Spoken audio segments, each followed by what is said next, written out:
Magandang hapon, ngayon po ay araw ng Sabado, November 25, 2023. Update po muli tayo sa lagay ng panahon.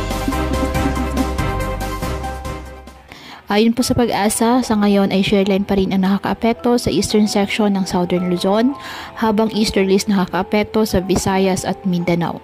Ang mga nasabing weather system ay magpapaulan po sa iba't ibang bahagi ng ating bansa kasabay ng mga localized thunderstorms.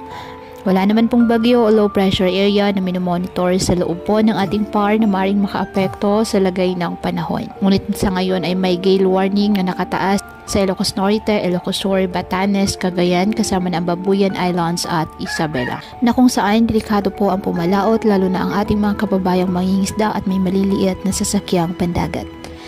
Ngayong araw, dahil sa shoreline, asahan na maulap na kalangitan na may kalat-kalat na pag-ulan at thunderstorms sa Quezon, Laguna at Bicol Region. Ang Cordillera Administrative Region, Cagayan Valley at Aurora, apektado po ng amihan. Kaya asahan pa rin po dyan ang maulap na kalangitan na may mahihinang pag-ulan. Ang nalalabing bahagi ng Calabarzon, Central Luzon, Ilocos Region at Metro Manila, bahagyang maulap hanggang sa maulap na halangitan with isolated light rains dahil pa rin po yan sa northeast monsoon. Apektado naman ng localized thunderstorms at easterlies ang nalalabing bahagi ng ating bansa. Kaya po patuloy po natin na pinag-iingat ang ating mga kababayan sa banta ng mga pagbaha at pagguho ng lupa at ugaliin po na magdala palagi ng payong o kahit anumang panangga sa ulan kapag lalabas ng ating mga tahanan. At yan po muna ang update sa lagay ng panahon ngayong araw. Muli patuloy po tayo na mag-ingat at palaging tandaan, God loves you.